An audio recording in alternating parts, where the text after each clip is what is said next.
por la presentación, gracias a Observatorio, como siempre, por la colaboración. Hay más de 800 inscritos, con lo cual las dificultades técnicas, más sobre todo de nuestro lado, siendo juristas y bastante patosos con estas plataformas, pues de antemano nos disculpáis si metemos la pata, y las circunstancias han vuelto a forzar que el modelo de formación vuelva a ser exclusivamente virtual. Delante mío estamos en la sala de formación del despacho. Nos encantaría que nos hubieseis podido acompañar. Están los abogados del despacho, con lo cual somos más de 800 personas, pero bueno, nos comprometemos que en cuanto las circunstancias lo permitan, retomar el modelo clásico de presencia, que yo soy un nostálgico, me parece que es mucho más amable que el modelo virtual, o por lo menos hacerlo de manera híbrida, no descartar las nuevas tecnologías, pero yo creo que el vernos las caras y tomar un cafetito sería muy de agradecer, sobre todo con ocasión de este importante Real Decreto que ha sido muy esperado. Permitidme que os presente, yo voy a intervenir únicamente 2 minutos, a los que son verdaderos protagonistas de la ponencia de hoy, o de las sesiones con las dos ponencias. A mi derecha, ahora lo veréis porque estamos compartiendo ordenador, está Jesús Laera. Yo creo que es de sobra conocido, pero simplemente 3 pinceladas. Jesús, como sabéis, es catedrático de Derecho del Trabajo de la Universidad Complutense. Quiero destacar la posición de asesor que Jesús ha tenido para el Ministerio de Economía durante todo el proceso de negociación de reforma laboral, aparte de las aportaciones técnicas, que seguro que alguna pues, se ha visto reflejada en el propio texto del Real Decreto. Yo creo que también ha hecho aportaciones que han contribuido de manera pues, importante en la consecución del acuerdo social tripartito, que me parece que tiene mucho valor en esta reforma laboral. Y además quiero destacar que Jesús tenemos la suerte de que sea consultor del despacho de Abdón Pedrajas Littler, que para nosotros es una suerte, es un orgullo, y pues importante el poder contar con esa capacidad técnica. Y a mi izquierda está Javier Tibó Aranda. Ahora también le veréis. Javier es profesor titular de Derecho del Trabajo de la Universidad Complutense de Madrid. Ha estado asesorando además a la COE en el proceso de negociación también de esta reforma laboral.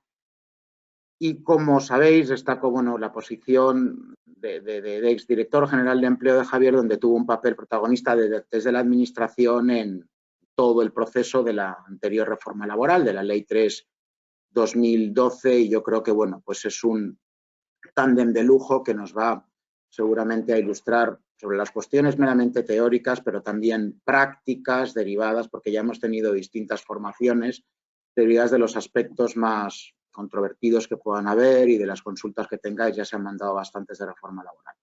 Concluyo únicamente explicándoos el esquema. Tenemos idea de hacer intervenciones de aproximadamente 1 hora en las personas de Jesús y de Javier. Va a empezar Jesús con contratación laboral, los contratos temporales y los contratos formativos, creo que también los fijos discontinuos. Continuará Javier Tibó con una intervención también de Iván López, socio del despacho, en materia de contratas y en materia de negociación colectiva y sin solución de continuidad en materia de ERTES.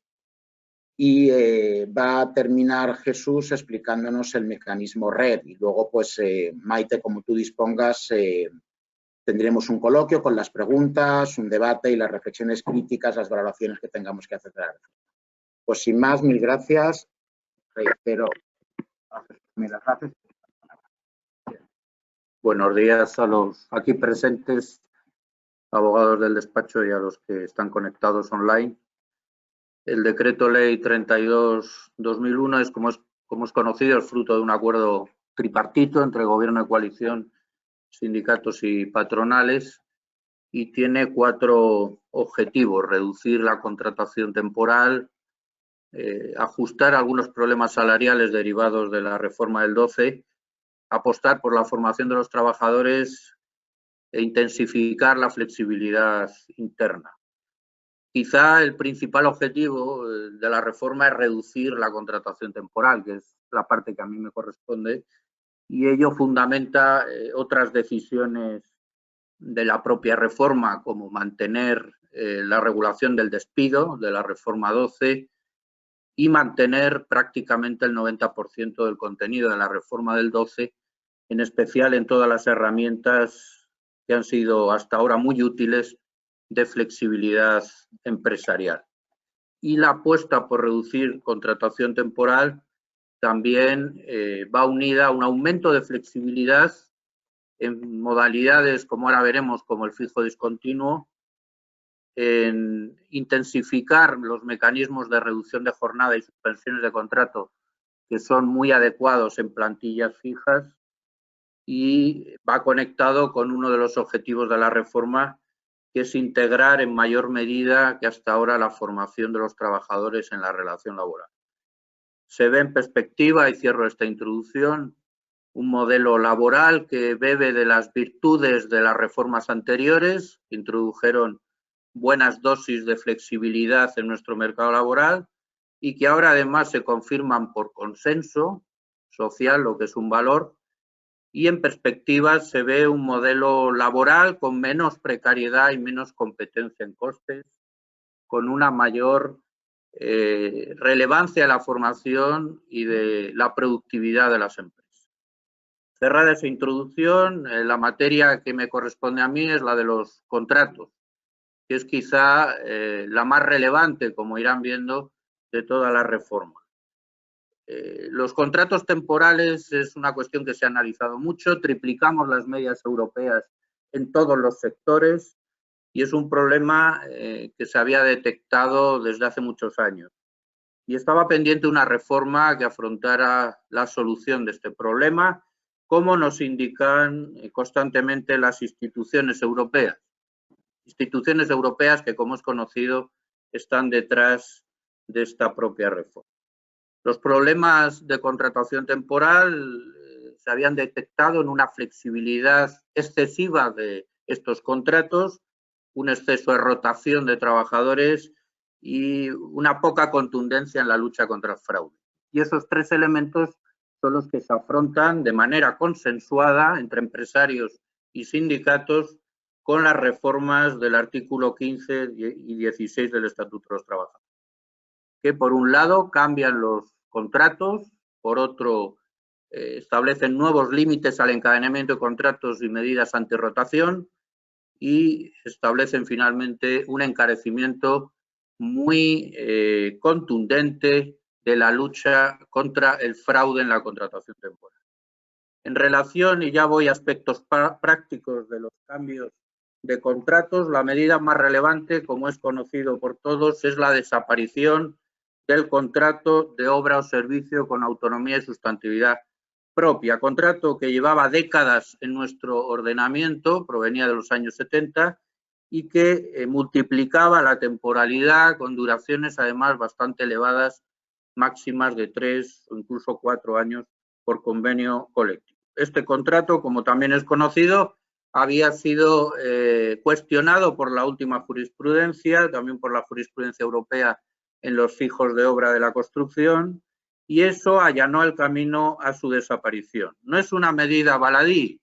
En 2021 se firmaron en torno a 4,5 millones de contratos de obra. De tal manera que cuando entre en vigor esta reforma en materia de contratación, que será el 1 de abril, estamos hablando de una canalización por otras modalidades contractuales de esas medias entre 4,5 millones, 5 millones de contratos temporales que pasarán a ser o bien por circunstancias de la producción una parte o bien indefinidos a partir del 1 de abril. Y eso se va a notar de manera notable en las estadísticas de contratos temporales que se presentan periódicamente a la Unión Europea para su evaluación.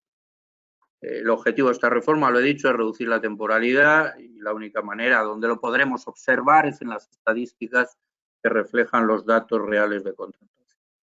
Eliminado el contrato de obra, lo que se hace en los contratos temporales es abrir dos causas que prácticamente se asemejan a lo que era el anterior contrato eventual y de interinidad. Por un lado, la causa de sustitución del artículo 15.3, que abarcaría 3 modalidades conocidas en la doctrina y jurisprudencia del contrato de interinidad.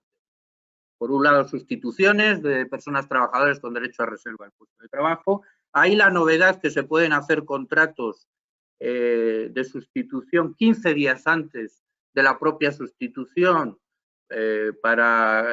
con cierto relevo el sustituido y el sustituto pudieran convivir un tiempo antes de que proceda la propia sustitución. Los complementos de jornadas reducidas por cuidado de hijo y otras causas legales o convencionales que ya existían con anterioridad en el reglamento y que ahora se elevan con acierto a rango legal. Y también algo que estaba en el reglamento y que ahora está en la ley, coberturas de vacantes durante procesos de selección con duraciones máximas de 6 meses o plazo inferior convencional. Estamos hablando de causas de sustitución que se asemejan mucho a los antiguos contratos de interinidad, operando en las mismas causas de extinción. Esta causa de sustitución no tiene indemnización de 12 días salario año y tampoco suma para los encadenamientos de contratos temporales del 15.5, como ya sucedía con el antiguo contrato de interinidad. Quizá las novedades están más en la causa productiva, en las circunstancias de producción. Una vez derogado a partir del 1 de abril el antiguo contrato eventual que no se podrá ya utilizar, las empresas tienen este contrato de circunstancias de la producción que se aclara desde un inicio que no se puede utilizar vinculado a la realización de trabajos en el marco de contratas que constituyen actividad habitual y ordinaria de la empresa, cuestión que ya había aclarado el Tribunal Supremo y que reitera la ley y que va en la línea de que las actividades habituales, permanentes y ordinarias y constantes de las empresas sean cubiertas por contrataciones indefinidas y no temporales. A partir de esta premisa, las circunstancias de la producción abren 3 supuestos que hay que distinguir. Primero, los incrementos ocasionales e imprevisibles de trabajo, necesidades temporales y transitorias que se corresponden mucho con las antiguas del contrato eventual, aquellas necesidades imprevisibles, ocasionales de trabajo que deben ser cubiertas con contrato temporal por necesidad y flexibilidad y que lo van a ser cubiertas a través de esta causa productiva con una duración máxima de 6 meses, igual que el anterior contrato eventual, ampliable a convenio colectivo a 1 año. Segundo supuesto, y este me parece muy significativo y puede absorber parte de lo que era el contrato de obra anterior de breve duración y otros supuestos de la propia antigua contratación eventual, los desajustes entre la plantilla temporal, entre la plantilla estable y las necesidades de producción. Y si teniendo una plantilla estable pueden surgir tareas nuevas, causas productivas nuevas que exijan un margen de contratación temporal por causa productiva que podrá ser cubierto ante estas oscilaciones. Y el ejemplo más claro, y lo dice la ley de manera didáctica, es el de las vacaciones, donde se dan, como ya venía aplicando la jurisprudencia, este tipo de oscilaciones entre la plantilla disponible y las necesidades de trabajo que serán cubiertas con estos contratos por circunstancia productiva. Y el tercer supuesto, que es el más innovador, esto sí que es novedoso de la reforma y no tiene nada que ver con el antiguo contrato eventual, es la posibilidad de las empresas de abrir un periodo anual de 90 días en el que utilizar los contratos por circunstancias de la producción, de tal manera que puedan cubrir situaciones ocasionales, previsibles, repetidas en el tiempo y delimitadas en el propio tiempo que exigen necesidades de trabajo temporal. Se trata de campañas de producción breves, previsibles, repetidas en el tiempo. El ejemplo de las rebajas en el comercio o de temporadas altas en el turismo es muy evidente. Campañas breves que pueden ser cubiertas con circunstancias de la producción temporal Insisto, los 90 días no se corresponden con el propio contrato ni el trabajador. Es la empresa la que tiene que abrir un calendario de 90 días en su año para utilizar este contrato de campañas breves. Y lo tiene que informar a los representantes de los trabajadores de manera previsible cada año para que quede fijado en el calendario 90 días de utilización de contratos temporales por circunstancias de la producción. Es importante, por tanto, que se haya considerado también en una operación como la que se hace la necesidad de márgenes necesarios de flexibilidad temporal, porque si atendemos a los tres supuestos de las circunstancias productivas, no solo absorben todo lo que era ya contrato eventual, sino que pueden absorber una parte de lo que era contrato de obra y estas campañas breves y repetidas en el tiempo, donde siempre existían dudas en las fronteras con los fijos discontinuos y que la ley la ha acomodado con la referencia a 90 días en contratos temporales. Ello explica, como luego diré, la figura del fijo discontinuo del artículo 16, que partiría en su modalidad estacional y cíclica de campañas que superan los 90 días al cabo del año. Por tanto, la referencia creo que es bastante clara, de 90 días al año para distinguir este contrato del fijo discontinuo. En relación con el encadenamiento de contratos, hay que decir que el artículo 15.5, el antiguo artículo 15.5, es modificado y se reducen los límites, porque en un periodo de 30 a 24 anterior pasamos a 18 meses en 24 meses, contabilizando exclusivamente las circunstancias de la producción y con la conversión a fijo del trabajador. Y es muy novedoso la incorporación de este límite de 18 meses en 24 meses en relación con el puesto de trabajo.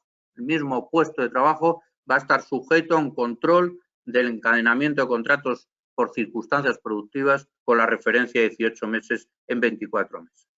Y en la lucha contra la rotación excesiva destaca el artículo 151 de la Ley General de Seguridad Social, que impone un recargo de seguridad social a bajas en contratos inferiores a 30 días. Recargo que se calcula en 26 euros.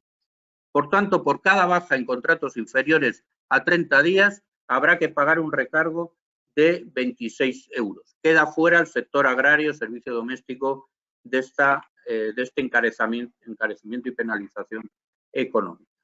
Y luego hay que destacar que la negociación colectiva tendrá la posibilidad de establecer planes de reducción de temporalidad, fijando criterios de adecuación entre el volumen de la contratación temporal y la plantilla total.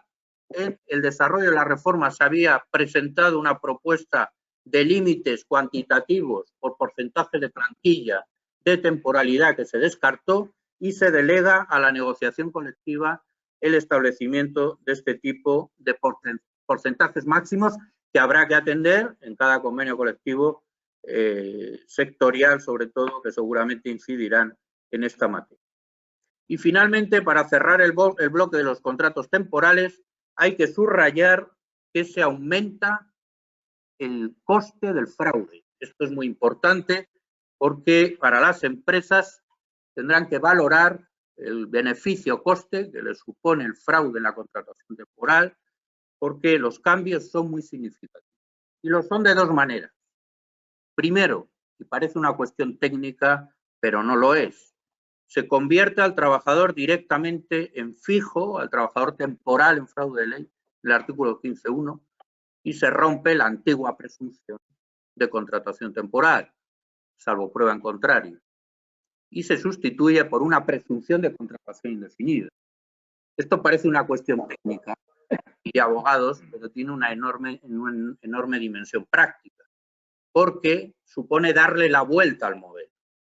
El contrato se presume indefinido y el temporal en fraude de ley es fijo. Y eso, por ejemplo, tiene enorme repercusión en la forma del contrato, porque si la forma del contrato que es escrita con especificación de la causa y, por cierto, la duración vinculada a la causa, que también es una novedad de la reforma que tiene consecuencias significativas, el incumplimiento de la forma y de la falta de precisión en la definición de la causa y de la duración conlleva la conversión a fijo del trabajador sin prueba en contra.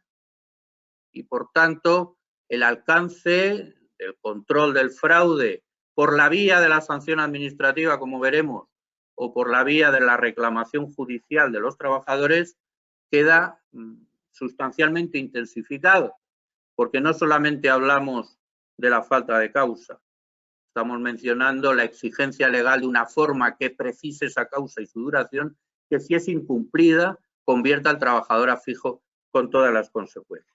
Aquí lo que no ha prosperado es la nulidad del despido por fraude temporal, que era una propuesta que estaba en la mesa, y por tanto procederán las acciones de despido improcedente, como venían siendo habituales, de los temporales en fraude. Y donde hay mucha contundencia en la lucha contra el fraude es en el régimen jurídico de sanciones administrativas, porque ahí, en una reforma del artículo 47 de la LISOS, se establece una sanción por afectado, de tal modo que si tenemos una empresa, pongamos con 300 contratos fraudulentos, se le impondrán 300 multas. Y esas multas, además, se pueden multiplicar y es fácil hacer la operación para cualquier empresa que tenga que hacer esta evaluación, en grado mínimo de 1.000 a 2.000 euros, en grado medio de 2.000 a 5.000 euros, en grado máximo de 10.000 euros. Con el ejemplo que he puesto, cualquiera puede hacer la multiplicación de estas cuantías en sus distintos grados a valoración del inspector para suponer lo que le implicaría, por ejemplo, 300 contratos temporales en un coste económico. De tal modo que en la ecuación de coste-beneficio de cumplir o no las reglas de contratación temporal, no solamente habrá que valorar las posibles acciones judiciales que puedan establecer esta tipología de trabajadores que normalmente no reclama, sino las actuaciones de la Inspección de Trabajo con sus correspondientes actas sancionadoras y la imposición de multas cuantiosas por la autoridad laboral.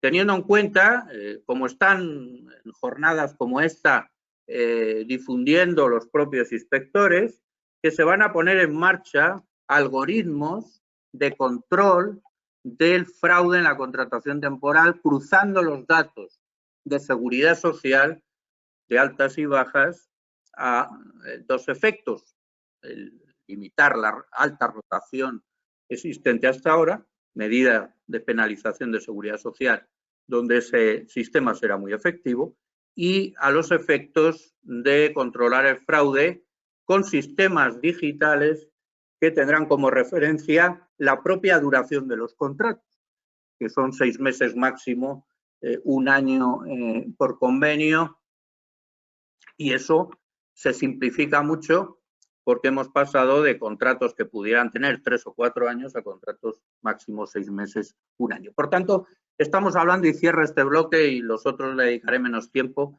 de un auténtico cambio en la manera de contratar. Y eso exigía medidas en la contratación indefinida. Y es lo que se ha hecho en la figura del fijo discontinuo, del artículo 16, que supone una transformación también de su régimen jurídico, porque se abren dos modalidades del fijo discontinuo. Por un lado, los trabajos de naturaleza estacional, cíclicos y de temporada que cumplen la función clásica que todos conocemos del fijo discontinuo hasta ahora.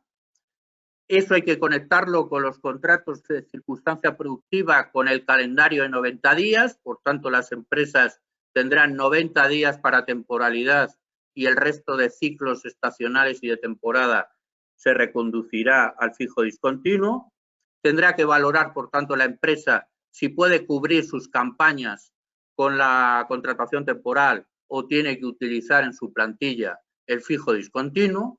Y luego está la novedad de la incorporación en el fijo discontinuo de prestaciones laborales intermitentes con periodos de ejecución ciertos o inciertos. De tal modo que la supresión del contrato de obra, que era utilizado en ocasiones vinculado a contratos y concesiones discontinuas, se va a trasvasar a esta modalidad de fijo discontinuo, donde se ejecuten prestaciones laborales intermitentes con periodos de actividad o inactividad y que sitúen al trabajador desde un inicio con un contrato estable, con un contrato indefinido. Teniendo en cuenta unas referencias que también el convenio colectivo tendrá que ir modulando, de un periodo de ocupación mínima de 9 meses y un periodo máximo de inactividad de 3 meses. Periodo máximo de inactividad de 3 meses que es considerado un periodo de espera frente a la recolocación, con lo cual estamos hablando, y aquí copiamos modelos europeos que lo han implantado en sus países con buen funcionamiento, modelos donde si el trabajador está inactivo, la empresa tendrá opciones de recolocación en otros trabajos y si no tiene esas opciones, se procederá a adoptar ERTES o, en su caso, despidos objetivos por causa de TO o despidos colectivos con normalidad. Se trata de encajar esa realidad del trabajo intermitente, discontinuo, donde hay periodos de actividad e inactividad, en la modalidad del fijo discontinuo. Y habrá que observar también cómo los convenios colectivos van diseñando, adaptado a la realidad de cada sector y de cada empresa, este tipo de modalidad que puede ofrecer mucha flexibilidad en la contratación indefinida. La idea, como he dicho antes, una vez que se destierra la flexibilidad temporal de la obra o servicio, es ir a un modelo indefinido flexible que tenga en cuenta periodos de actividad e inactividad en el desarrollo de la prestación laboral. Y ahí la figura que va a tomar protagonismo es el llamamiento del trabajador, que está regulado en el artículo 16, pero que va a necesitar también de la negociación colectiva en la fijación de sus criterios objetivos y formales de llamamiento en cada momento. El llamamiento individual tiene que ser por escrito, con indicaciones precisas de las condiciones de incorporación, con una antelación adecuada en el marco de estas reglas convencionales, y va a tomar enorme protagonismo práctico también para los abogados el hecho del no llamamiento. El no llamamiento, hay una doctrina y jurisprudencia consolidada que va a tomar protagonismo, que supone acciones de despido. Acciones de despido que pueden ser improcedencia o nulidad si se incumplen las reglas de despido colectivo y que para los abogados va a tomar enorme protagonismo. Por decirles un dato, en la actualidad, y se valoró a la hora de hacer la reforma, el 2,6% de las personas que estamos hablando de 400.000 personas del mercado laboral.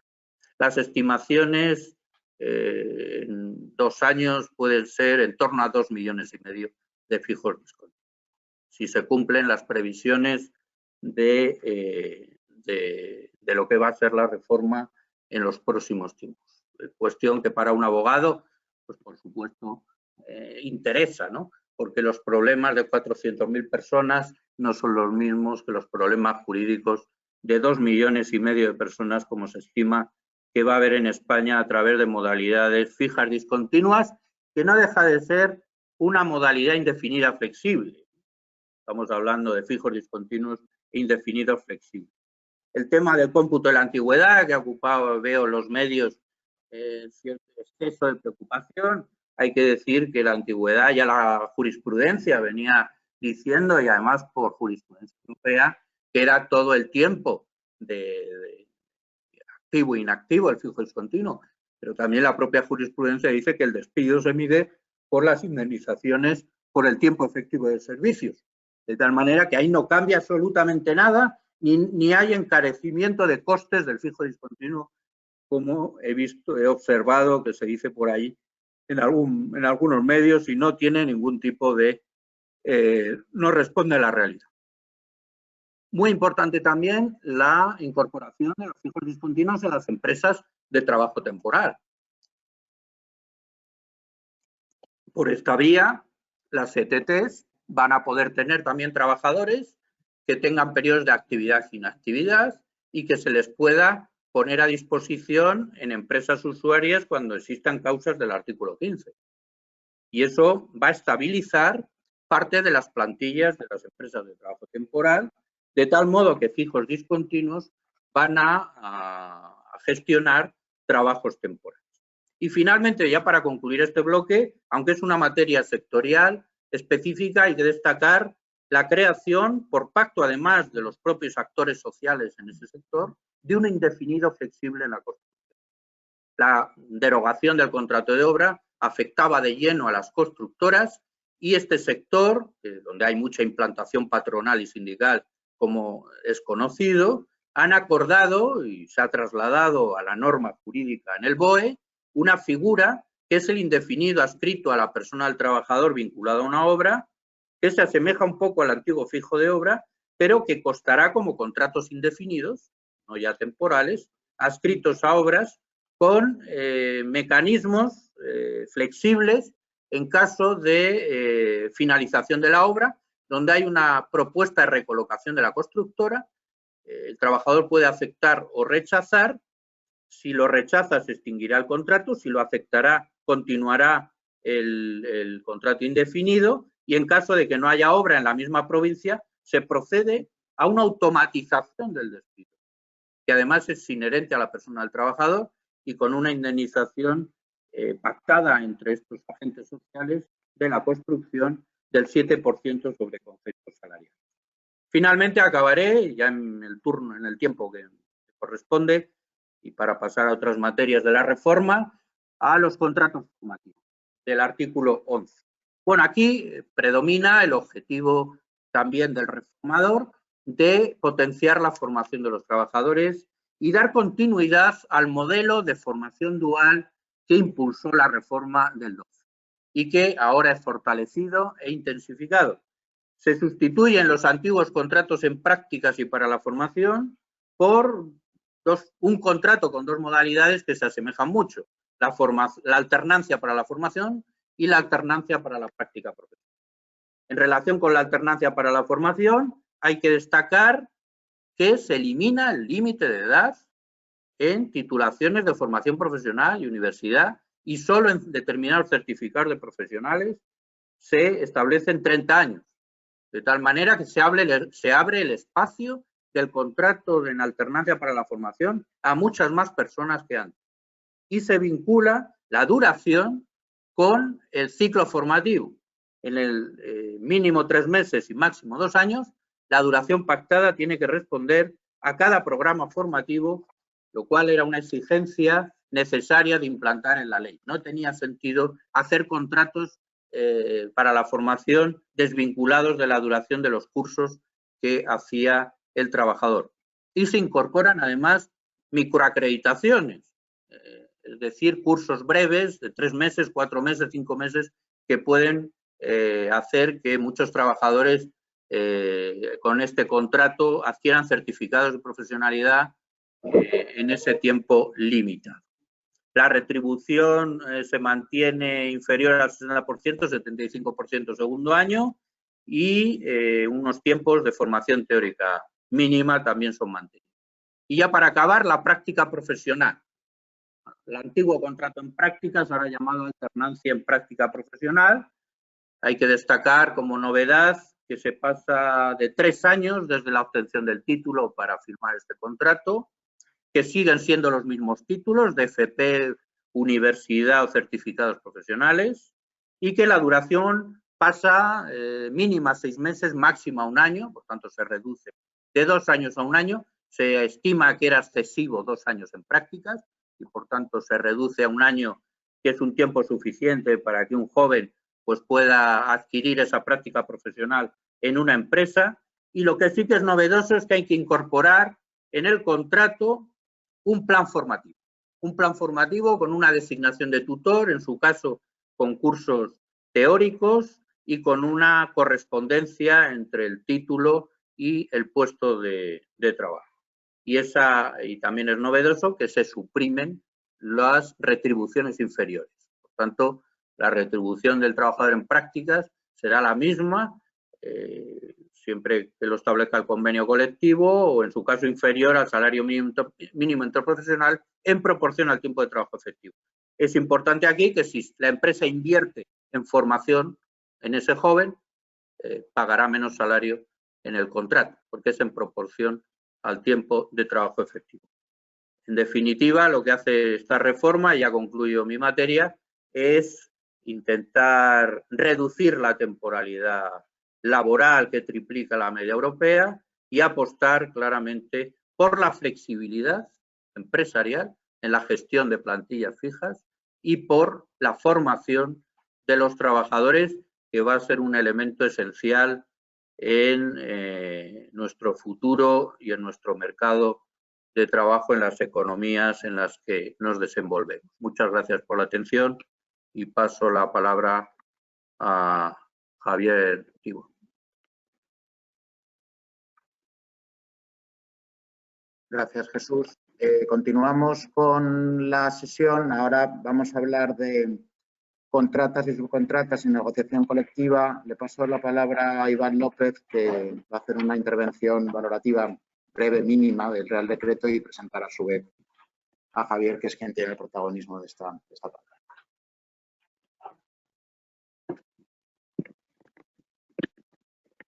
Gracias, Antonio. Muchas gracias a todos. Efectivamente, Javier nos va a ilustrar ahora en materia de negociación colectiva de subcontratas y de ERTEs.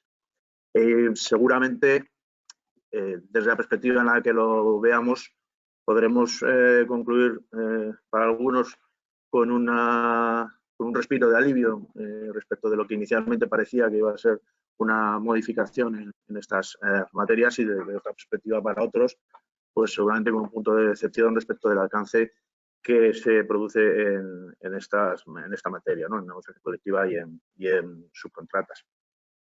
En materia de ERTEs, pues seguramente también la valoración será positiva, porque se produce seguramente una ordenación y una simplificación de trámites y una ordenación de la materia que parece que resulta en general muy positiva. Bueno, no me quiero entretener más, y sobre todos estos aspectos, pues Javier, contanos. Buenos días a todos. Voy a referir, como señalaban quienes me preceden, básicamente a tres aspectos los que incide la reforma. En unos casos lo vamos a ver de manera sustancial, en otros más cosmética probablemente. Y me voy a referir en primer lugar a la contrata y subcontrata, que era probablemente uno de los aspectos en los que las ambiciones eran mayores, y probablemente podemos concluir que el resultado para algunos efectivamente puede haber sido decepcionante, porque, como veremos a continuación, no ha habido cambios sustanciales, ya que los cambios son fundamentalmente formales. Esos cambios se introducen en el artículo 42, lógicamente. Es un aspecto que no había abordado la reforma laboral, pero que es verdad que en los últimos años, y en relación con determinados colectivos, recuerdo el caso de las Kellys, parece que era un aspecto que se pretendía modificar.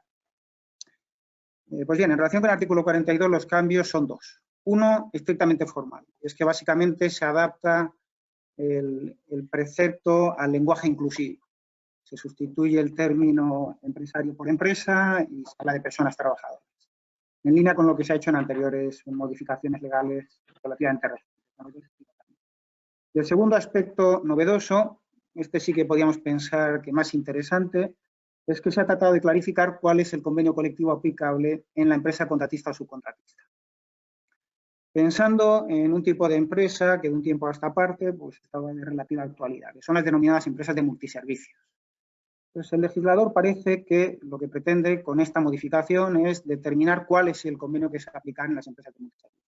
Y lo hace introduciendo un nuevo apartado, el apartado 6.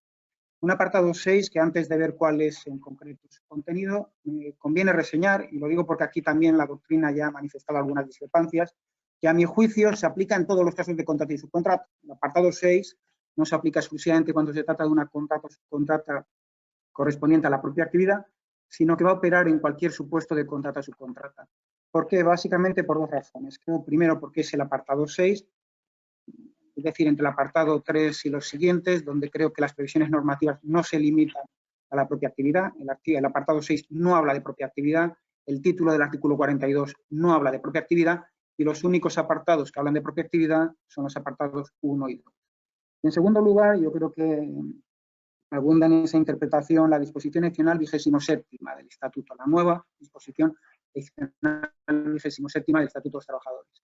Porque se viene a establecer que lo dispuesto en el artículo 42.6 no será de aplicación a las contratas o subcontratas que celebren los centros especiales de empleo. Yo creo que a partir de ello lo que se deduce es que esta previsión, la del apartado 6, va a operar en todos los casos de contrata o subcontrata, dado que normalmente un centro especial de empleo no va a realizar una contrata o subcontrata que merezca la calificación de propia actividad. Por lo tanto, partiendo de que lo que pretende el legislador parece que es aclarar cuál es el convenio colectivo aplicable en cualquier caso de contrata o subcontrata, hay que estar a las afirmaciones o indicaciones que se contienen en ese apartado, que son 3. El legislador establece 3 indicaciones a la hora de determinar cuál sea el convenio colectivo aplicable. La primera, y que opera como regla general. El convenio colectivo aplicable, se dice, será el del sector de la actividad desarrollada en la contrata o subcontrata, con independencia de su objeto social o forma jurídica. ¿Qué significa? Pues a mi juicio parece claro que lo que determina el convenio colectivo sectorial aplicable, en primer lugar, va a ser la de la concreta actividad que ejecuta la empresa contratista, la actividad que ejecutan los trabajadores de la empresa contratista, no la actividad de la empresa principal. ¿Qué significa? Que en contra de lo que se planteó en alguna de las propuestas iniciales o borradores iniciales que se barajaron, el convenio colectivo aplicable no es el de la empresa principal, ni es tampoco el convenio colectivo sectorial aplicable a la empresa principal. Para determinar cuál sea el convenio colectivo sectorial aplicable, hay que estar a la concreta actividad que ejecuta la contrata. Por ponerles un ejemplo, y es el más manido probablemente, el caso del personal de limpieza de habitaciones en establecimientos, las autodenominadas KELIs. Si atendemos a lo que se establece en esa primera previsión del apartado 6, el convenio colectivo de aplicación será el convenio colectivo, porque lo ha dicho ya el Tribunal Supremo en una sentencia relativamente reciente, será el convenio colectivo para el sector de limpieza de edificios y locales, no el convenio colectivo de hostelería, sino el convenio colectivo para limpieza de edificios y locales, porque ese es el convenio colectivo que se corresponde con la actividad que ejecutan. Así lo determinó el Tribunal Supremo y ese criterio parece que es el que refrenda el legislador con esta modificación legal. Un criterio que no es novedoso, porque ya en tiempos, hace más de 15 años, fue el que, o por el que apostó la Comisión Consultiva Nacional de Convenios Colectivos, cuando se plantearon algunas consultas relativas a empresas de multiservicios. Ya entonces se dijo que respecto de cada concreta contrata habrá que estar a la actividad ejecutada en el marco de la misma, y posteriormente el Tribunal Supremo, en 3 o 4 pronunciamientos que se han producido en los últimos años, abunda en la misma línea y concluye que a lo que hay que estar es a la actividad ejecutada en la contrata. Por lo tanto, primera regla o criterio general, hay que estar a la actividad que se ejecuta por los trabajadores y no a la actividad de la empresa principal. A continuación, eso sí, el legislador incorpora una segunda indicación, esta probablemente más gris, ¿no?, que genera más dudas, porque dice que lo anterior, salvo que exista otro convenio sectorial aplicable conforme a lo dispuesto en el título tercero. Aquí es donde surgen las dudas. ¿A qué se está refiriendo el legislador? Parece que era claro que el convenio colectivo aplicable era el del sector de la actividad ejecutada por la contrata, pero entonces, ¿qué convenio es este al que se refiere? A mi juicio, el único supuesto que creo que tiene cabida o podría tener encaje en un futuro más o menos próximo, y porque es una posibilidad que ya se ha explorado en el pasado, es el de que finalmente se negocie un convenio colectivo para el sector de empresas de multiservicios. Esa es una posibilidad que se ha barajado en el pasado. Hubo un intento de negociación de tal convenio colectivo sectorial por parte de una gran empresa de trabajo temporal de este país, que además opera también en el sector de servicios, sentó en la mesa a un sindicato más representativo. Esa posibilidad finalmente no cuajó, pero creo que podría ser en lo que estuviera pensando el legislador. Es decir, que en un futuro, más o menos próximo, pueda haber un convenio colectivo para el sector de las empresas de multiservicios. Lo que significaría, si efectivamente se negocia, que desplazaría al convenio colectivo del sector de la concreta actividad que ejecuta la contratista. Y en tercer lugar, tercera indicación, en el párrafo siguiente se dice que cuando la empresa contratista cuente con un convenio propio, se aplicará este en los términos que resulten del artículo 84.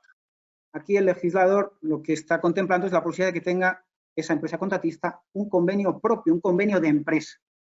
En tal caso, si la empresa contratista tiene un convenio propio, hay que acudir al criterio general, a las reglas generales del artículo 84.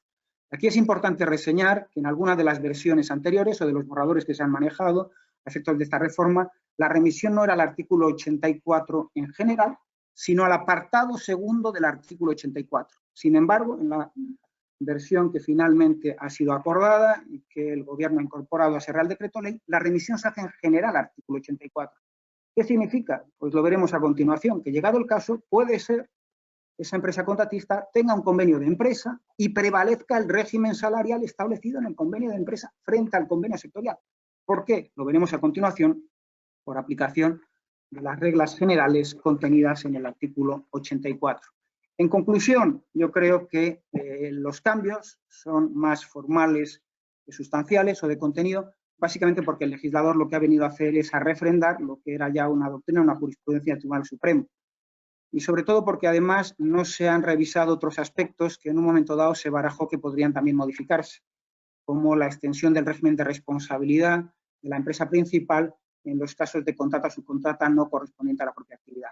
Esa opción de extensión, de ampliación de la responsabilidad finalmente se ha descartado, no se modifican los apartados primero y segundo y los cambios, insisto, que se han producido respecto del convenio colectivo aplicable son más formales, son más de refrendar lo que venían siendo ya la doctrina o los pronunciamientos del Tribunal Supremo sobre el particular. En segundo lugar, se han introducido cambios en materia de negociación colectiva. Este es probablemente el aspecto en el que sí podemos entender que, en cierto modo, se afecta a la reforma laboral del 2012, dado que la contratación temporal no hizo el objeto propiamente de esa reforma laboral, al menos con una modificación del artículo 15 sustancial, y tampoco el artículo 42 fue revisado por la reforma laboral del 2012. Donde sí incidió la reforma laboral del 2012, entre otros aspectos, es en materia de negociación colectiva. Y aquí la reforma del 21 va a incidir sobre dos cuestiones. En primer lugar, sobre la denominada prioridad aplicativa del convenio colectivo de empresa. En concreto, se va a proceder a suprimir la antigua letra A del artículo 84, apartado segundo del Estatuto de los Trabajadores. Recuerden que el artículo 84, apartado segundo, es el que establece la prioridad aplicativa del convenio de empresa frente al convenio sectorial. En ese artículo 84, apartado segundo, se contiene una relación de materias en las que ese convenio de empresa tiene preferencia o prioridad frente al convenio colectivo sectorial. Pues bien, lo que ha hecho el legislador del 21 es suprimir una de esas materias. En concreto, la referencia que había en la letra A al salario base y a los complementos salariales. Se suprime lo que se conocía como la prioridad aplicativa del convenio de empresa en materia salarial. ¿Significa eso que se ha atribuido la hegemonía al convenio colectivo sectorial frente al convenio de empresa, que se antepone el convenio colectivo sectorial frente al de empresa? No, en absoluto. En absoluto y por varias razones. La primera es porque hay que recordar que el artículo 84, apartado 2, lo que establece es una excepción a la regla general. La regla general se contiene en el artículo 84, apartado primero, y esa no se ha visto modificada. En los casos de concurrencia con convenios colectivos, el criterio de la regla general es el del prior in tempore. Prevalece el primer convenio colectivo que se ha negociado. ¿Qué significa? Que si el convenio colectivo de empresa es anterior en el tiempo, prevalece frente al sectorial. También en materia salarial, como en cualquier otra materia que se aborde en ese convenio colectivo de empresa.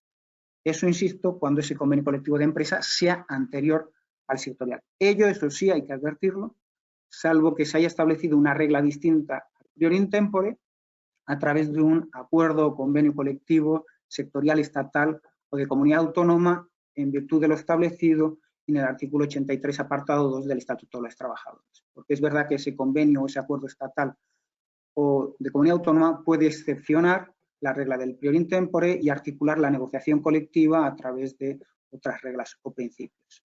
Y además, les decía, tampoco se atribuye una hegemonía absoluta al convenio sectorial porque el artículo 84.2 permanece. Es verdad que se ha suprimido la letra A, pero sigue teniendo prioridad aplicativa al convenio de empresa en el resto de materias que se contemplan en ese apartado segundo del artículo 84. Por lo tanto, es verdad que se ha modificado el régimen de negociación colectiva desde el punto de vista de los cambios introducidos en la reforma laboral, pero ese cambio, por lo que se refiere a la aplicativa, es un cambio parcial, no absoluto. Al hilo de esta modificación del artículo 84.2, lo que tiene particular interés, además, es el régimen transitorio que se establece en la disposición transitoria sexta, porque allí se viene a regular cómo va a operar ese cambio que se ha introducido respecto de los convenios colectivos que estuvieran publicados a la fecha de entrada en vigor de la reforma laboral o que se hubieran presentado para su registro, depósito y registro ante la autoridad laboral a esa fecha. Pues bien, el legislador respecto de ese régimen transitorio establece 3 indicaciones. La primera es que la reforma que se ha operado en el artículo 84.2 no va a afectar a esos convenios colectivos que, digámoslo así, estaban en vigor a la fecha de entrada en vigor de la reforma, hasta que finalice su vigencia expresa, dice la norma. ¿Cuál es su vigencia expresa? Pues habría que entender que es la vigencia ordinaria, la que figura en el propio convenio colectivo, la vigencia inicial, no la prorrogada ni mucho menos la ultraactiva, sino la vigencia que inicialmente se hayan dado las partes en el convenio colectivo. O como mucho, dice el legislador, hasta el 31 de diciembre de 2022. Es decir, se establece un periodo de tiempo durante la cual la reforma operada en el artículo 84.2 no va a afectar a los convenios colectivos que estuvieran en vigor a la fecha de entrada en vigor de la reforma laboral. ¿Qué sucede llegada a esa fecha? Pues llegada a esa fecha, la de pérdida de la vigencia ordinaria, si es antes del 31 de diciembre o el propio 31 de diciembre de 2022, si la vigencia ordinaria fuera superior, llegada a esa fecha habrá que distinguir. Habrá que distinguir en función de si el convenio colectivo de empresa es o no anterior en el tiempo, porque lo que empieza diciendo el apartado primero es sin perjuicio de lo dispuesto en el artículo 84, apartado primero. Luego el legislador está respetando la regla del prior in tempore. Lo que nos está diciendo es, si el convenio colectivo de empresa es anterior en el tiempo, sígase aplicando ese convenio colectivo de empresa en los términos en los que se venía haciendo. Y si no es anterior en el tiempo, entonces sí que hay que proceder a aplicar el cambio introducido en el artículo 84.2. ¿Y en qué términos? Pues al respecto se establecen 2 previsiones añadidas. Primera, se dice que en el plazo de 6 meses los negociadores de ese convenio de empresa deberán proceder a la adaptación formal del convenio colectivo de empresa. Parece que deberían modificar ese convenio colectivo de empresa, llegado el 31 de diciembre del 2022, y adaptar formalmente el contenido del convenio de empresa al convenio sectorial. Y que para eso tienen un periodo de 6 meses.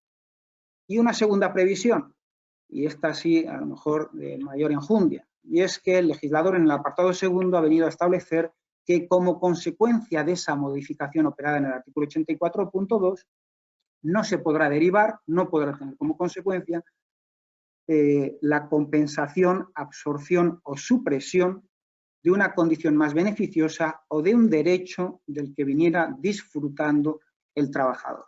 Es decir, que como consecuencia de la modificación operada en el artículo 84.2, la empresa no va a poder suprimir o compensar una condición más beneficiosa, una mejora de la que vinieran disfrutando los trabajadores, ni tampoco parece un derecho que estuviera reconocido en el propio convenio colectivo de empresa y que no aparece en el convenio colectivo sectorial. Por lo tanto, hoy habrá que ser particularmente cuidadosos en relación con esta previsión, en la medida en que se pueden, llegado el caso, producir supuestos de compensación, absorción, no admitidos por la ley y que podrían derivar en algún tipo de reclamación judicial. El segundo cambio se refiere a la ultraactividad, al régimen de ultraactividad del convenio colectivo. En concreto, se modifica el apartado tercero del artículo 86. ¿Para qué? Pues básicamente para retornar al sistema de ultraactividad indefinida previo a la reforma laboral del año 2012. Y esto no deja de ser llamativo, porque si, permítanme paréntesis, y es que las 2 modificaciones que se han introducido en materia de negociación colectiva lo que supone en cierto modo es un paso atrás. Y sin embargo todo ello se ha revestido de la denominación, calificativo, mejor dicho, de modernización de la negociación colectiva. Cuando nos hemos dirigido a la Comisión Europea, cuando el Gobierno de España se dirige a la Comisión Europea, en ese componente 23, habla de modernización de la negociación colectiva. Y cuando en la exposición de motivos se exponen cuáles son los cambios que se introducen en materia de negociación colectiva, se rotula, se titula modernización de la negociación colectiva y sin embargo lo que observamos es que volvemos a una situación previa al año 2012, con lo cual lo de la modernización resulta cuando menos llamativo. ¿En qué consiste el cambio? Pues se lo decía, básicamente en volver al régimen de ultraactividad indefinida. Ahora bien, dejando a salvo los posibles acuerdos que se establezcan por los negociadores del convenio colectivo. Es decir, la regla general sigue siendo la misma en el 2012 y antes del 2012. El régimen de ultraactividad es el que se establezca en el convenio colectivo. Las partes tienen plena libertad para establecer cuáles sean las condiciones de la ultraactividad del convenio colectivo. Pueden establecer una ultraactividad indefinida o una ultraactividad limitada en el tiempo, total o parcial. Solo si nada se ha previsto en el convenio colectivo, entonces sí ex lege el régimen de ultraactividad ahora, el de la reforma del 21, vuelve a ser indefinido. A ello se añade la previsión de que las partes, en el plazo de un año, desde que se hubiera denunciado el convenio colectivo, tendrán que acudir en su caso a los sistemas de mediación que se hayan previsto en los acuerdos de solución extrajudicial de conflictos colectivos y también se contempla la posibilidad de acudir al arbitraje cuando así lo acuerden las partes. Finalmente, y en conexión con lo anterior, se establece una disposición transitoria séptima que lo que prevé es que respecto de los convenios colectivos que hubieran sido denunciados antes del 31 de diciembre del 2021, el régimen de ultraactividad será indefinido. Ello, entiendo, salvo que en el propio convenio colectivo se haya establecido un régimen de ultraactividad distinto. Entiendo lo que se ha acordado por las partes, incluso respecto a los convenios que hubieran sido denunciados antes de esa fecha, prevalece en todo caso frente al régimen legal que solo opera en defecto de previsión en convenio colectivo. Y finalmente me voy a referir a los ERTES, en concreto a las modificaciones que se introducen en el artículo 47, en relación con ello a los cambios que se introducen en la LISOS y en la Ley General de Seguridad Social. Aquí yo creo, la valoración, lo reiteraré al final, pero creo que la valoración es fundamentalmente que se puede hacer es positiva, sobre todo porque creo que se ha bebido de la experiencia de lo acontecido durante estos 2 últimos años. Hemos incorporado lo mejor y hemos descartado posiblemente lo peor o lo que no había funcionado tan bien. En todo caso, a raíz de los cambios introducidos en el artículo 47, ahora es posible distinguir 3 tipos de ERTE. En primer lugar, el ERTE de toda la vida, el ERTE por causas económicas, técnicas, organizativas o producción, que se regula en los apartados 1 a 4 de ese artículo 47. En segundo lugar, un ERTE que también aparecía ya en la anterior versión del artículo 47, que es el ERTE por causa de fuerza mayor, que ahora se regula en el apartado 5. Y en tercer lugar, y esta es la principal novedad, ahora se contempla el denominado ERTE por impedimento o limitación de la actividad como consecuencia de una decisión de la autoridad pública, y principalmente, aunque no exclusivamente, dice el legislador, por razones o motivos de salud pública, el que ahora entendemos como el ERTE COVID, que pasa a regularse en el apartado 6. A todo ello se añade un apartado 7º en el que se recogen disposiciones comunes al conjunto de ERTEs. Y también lo veremos al final. Es particularmente interesante la nueva disposición adicional 39ª de la Ley General de Seguridad Social, donde se establece cuál es el régimen de incentivos a través de exenciones en las cotizaciones a la Seguridad Social para las empresas que acometan estos ERTEs y también los cambios que se han introducido en la LISOS en relación con el incumplimiento de determinadas obligaciones que veremos que se impone a las empresas que acometen los ERTEs. Pues bien, ¿cuáles son las novedades teniendo en cuenta esos distintos tipos de ERTEs que se han establecido? En relación con los ERTEs ETOP, los cambios son fundamentalmente procedimentales. En relación con los ERTEs ETOP, lo primero que hay que destacar es que no se ha modificado la descripción de las causas, que permanece inalterada. Lo que sí se ha hecho, y yo creo que sí es un cambio relevante, sobre todo si lo ponemos en relación con la exposición de motivos, es acotar las causas que justifican este tipo de ERTEs, porque se ha añadido, y creo que no es casualidad, que tendrán que ser causas económicas, técnicas o iniciativas de producción de carácter temporal. Todos lo dábamos por hecho, pero por si acaso el legislador lo ha querido aclarar. Y con ello creo que viene a refrendar una doctrina, una jurisprudencia del Tribunal Supremo, que en los últimos tiempos había venido a indicar que no cabía cometer un ERTE cuando la situación negativa sea de carácter estructural. Es decir, si el ERTE es de carácter, si la situación negativa es de carácter coyuntural, la medida adecuada es el ERTE. Pero si llegamos al convencimiento desde un primer momento que esa situación negativa es de carácter estructural, el recurso al ERTE parece que no procede. Ese ERTE sería nulo, con lo que correspondería con las consecuencias que ello tendría. Y digo que esta acotación es particularmente interesante si se pone en relación con otra cosa que se dice en la exposición de motivos, que esa me chirría más. Es que en la exposición de motivos se ha venido a decir que el ERTE es una medida alternativa y prioritaria frente a la extinción del contrato de trabajo. Pues bien, casa mal lo que se dice en la exposición de motivos, donde se dice que es una medida prioritaria, con lo que se dice en el propio tenor de la norma, donde parece que lo que se establece es una distinción en función de si la situación es coyuntural o no. Si la situación es coyuntural, hay que proceder a un ERTE, sí, pero si la situación es estructural, a lo que habría que proceder es a una extinción. No cabría acudir a un ERTE en función de lo que se dice en la propia norma. ¿Cuáles son los cambios respecto del procedimiento? Porque esos son los cambios que realmente ha incorporado el legislador. Pues en primer lugar, lo que se hace es unificar el procedimiento. Ahora ya no se distingue en función de si el ERTE es por suspensión de contrato o reducción de jornada, sino que el procedimiento es el mismo, con independencia de cuál sea la concreta medida que se va a adoptar. En segundo lugar, se van a contraer los plazos que contempla el artículo 47 respecto de estos ERTEs. Y se van a acortar, se van a contraer tanto respecto de la duración del periodo de consultas como respecto del plazo previsto para la constitución de la comisión negociadora, de la comisión representativa de los trabajadores. En concreto, se dice que si la empresa tiene menos de 50 trabajadores, la duración del periodo de consultas se reduce de 15 a 7 días. Y en segundo lugar, se prevé que, con carácter general, el tiempo o el plazo previsto para la constitución de la comisión representativa de los trabajadores será de 5 días en lugar de los 7 días que se contemplaba en la regulación anterior, y si fuera el caso de que haya algún centro de trabajo en el que no hay representantes legales de los trabajadores, entonces ese plazo es de 10 días en lugar de los 15 días que contemplaba la norma anterior. Y la otra novedad que se introduce en el artículo 47, por último, es que se contempla ahora sí expresamente la posibilidad de prorrogar el ERTE por causa ETOP.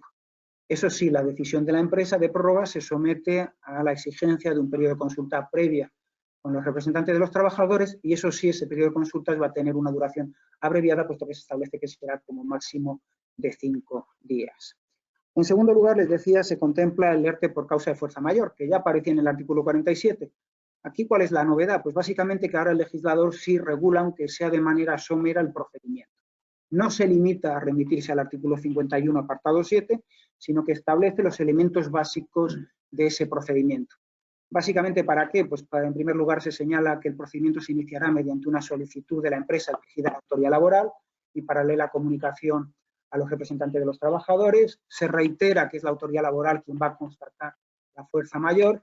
Se señala también que con carácter previo la Inspección de Trabajo debería emitir un informe donde se valore la concurrencia o no del hecho causante de la fuerza mayor. Se añade también, se reitera que la autoridad laboral dispone como máximo de 5 días para dictar o emitir esa resolución, y se incorpora la previsión de que en caso de que no se haga en plazo, el silencio administrativo es positivo. Y en tercer lugar, y les decía, esa es la principal novedad, se incorpora el ERTE por razón de impedimento o limitación de la actividad a consecuencia de una decisión de la autoridad pública. Y aquí se hacen básicamente dos cosas. Primero, respecto del procedimiento, se dice que será el mismo que se establece para el ERTE por causa de fuerza mayor. Pero a continuación, eso sí, se establecen 3 singularidades. En primer lugar, se dice que en la solicitud empresarial deberá justificarse ese impedimento o limitación. En segundo lugar, se dice que el informe de la Inspección de Trabajo no es preceptivo. Y en tercer lugar, se dice que la autoridad laboral deberá autorizar ese ERTE cuando considere acreditada esa limitación o impedimento. En relación con ello, es particularmente importante lo que se dice en la disposición adicional tercera, que se refiere a los actuales ERTEs COVID, aquellos que se han tramitado por razón del COVID y de acuerdo con lo establecido en el artículo 2 del Real Decreto Ley 18/2021. Porque se dice que respecto de los efectos y los trámites de estos ERTEs habrá que seguir aplicando esa regulación hasta el 28 de febrero del 2022. ¿Qué es lo que significa? Pues que si para esa fecha no se ha aprobado, entiendo yo, un nuevo Real Decreto Ley que contemple un régimen excepcional de ERTEs COVID, en principio, si la situación de pandemia permanece y hay empresas que se siguen viendo afectadas por esas limitaciones e impedimentos derivados de una decisión de la autoridad pública, habrá que acudir ya al régimen ordinario que se establece en el artículo 47, apartado 6. En relación con ello, finalmente, referirme a las disposiciones comunes a todos estos procedimientos, que básicamente son tres. La primera, se establece la obligación de la empresa de comunicar a la autoridad laboral determinada información y hacerlo preferentemente a través de medios automatizados. En concreto, habrá que comunicar cuál es el periodo de aplicación del ERTE, en segundo lugar, la relación de los trabajadores afectados y, en tercer lugar, respecto de cada concreto trabajador, la duración, el número máximo de días de suspensión del contrato de trabajo o el porcentaje máximo de reducción de jornada.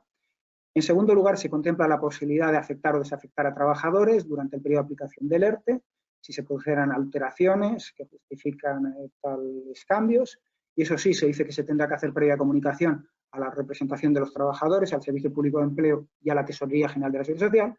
Y en tercer lugar, se establecen unas limitaciones que tampoco son propiamente una novedad, porque ya se habían incorporado en la legislación de excepción, y es que durante la aplicación del ERTE la empresa no va a poder realizar horas extraordinarias, ni va a poder celebrar nuevas contrataciones, ni va a poder proceder a la externalización de actividades de la empresa. Ello, eso sí, se dice, salvo que los trabajadores afectados por el ERTE no pudieran cubrir esas necesidades por razón de que no tienen la cualificación o la formación necesaria o porque hubiera cualquier otro impedimento objetivo. Y en relación con ello, eso sí, y esto sí es una novedad y es particularmente relevante, sobre todo por el importe de las sanciones, se viene a reconfigurar en la LISOS cuál es la infracción administrativa que supone incumplir estas prohibiciones.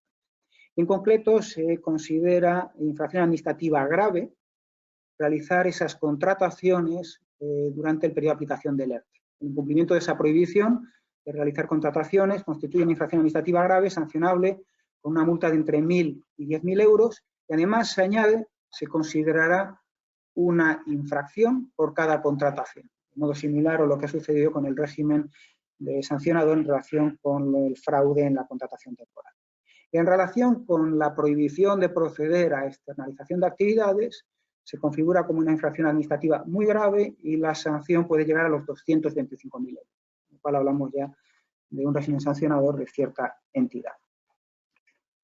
Con relación con ello, y ahora sí ya voy concluyendo, referirme a la disposición adicional 39ª de la Ley General de Seguridad Social, que regula dos aspectos que son particularmente relevantes. De una parte, el régimen de incentivos a los ERTE, las exenciones en las cotizaciones a la Seguridad Social, que se establecen en esa nueva disposición adicional 39ª, y que se contemplan tanto para los ERTEs por causa de TOP, como para los ERTEs por causa de fuerza mayor o limitación o impedimento a la actividad, es decir, como consecuencia de una decisión de la autoridad pública. Respecto de los primeros, los ERTEs por causa de TOP, se contempla la posibilidad de una exención en las cotizaciones a la Seguridad Social por la parte empresarial referida a contingencias comunes y conceptos de recaudación conjunta de hasta el 20%. Pero eso sí, se condiciona a que la empresa, durante el periodo de aplicación del ERTE, realice determinadas acciones formativas. En cambio, respecto de los ERTEs por causa de TOP o por razón de impedimento o limitación de actividad, la exención llega hasta el 90%. Y anudado a esos beneficios, a esos incentivos, se establece un compromiso de mantenimiento de empleo, el apartado 10, en línea con lo que hemos visto en la reforma laboral y con lo que ya había en la legislación anterior a la pandemia. Ahora bien, aquí lo relevante es que ese compromiso de empleo, esa salvaguarda del empleo, se establece en unos términos distintos de los que se contemplan en la legislación de excepción. Y son tres las diferencias y son importantes. El compromiso de mantenimiento de empleo sigue siendo de 6 meses. Ahora bien, ese periodo de 6 meses no se computa ya desde el momento en el que se reinicia la actividad, sino desde el momento en el que finaliza el ERTE. Es decir, que si se produce un reinicio parcial de la actividad, todavía no se activa la cláusula de mantenimiento de empleo. Recuerden que durante la pandemia se discutía si en el momento en el que se desafectaba a un trabajador, automáticamente ya empezaba a correr el contador de los 6 meses. Si la desafectación parcial permitía que empezara a correr los 6 meses. Pues bien, aquí ya se dice que la desafectación parcial no va a determinar el inicio del cómputo de los 6 meses, sino que hay que esperar a que finalice el ERTE. A partir de ese momento se inicia el cómputo. En segundo lugar, el compromiso de mantenimiento de empleo no se refiere al conjunto de la plantilla de la empresa, sino que parece que va referido única y exclusivamente a los trabajadores afectados por el ERTE. La salvaguarda del empleo se refiere única y exclusivamente a aquellos trabajadores que hayamos incluido en el ERTE, no al conjunto de la plantilla de la empresa. Y en tercer lugar, ¿qué sucede en caso de incumplimiento de ese compromiso o obligación de salvaguarda del empleo?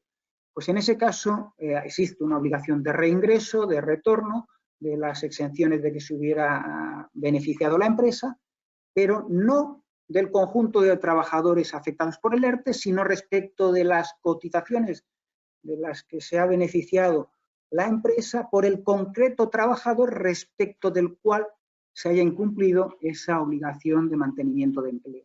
Es decir, que el reintegro va a ser parcial si el incumplimiento es parcial.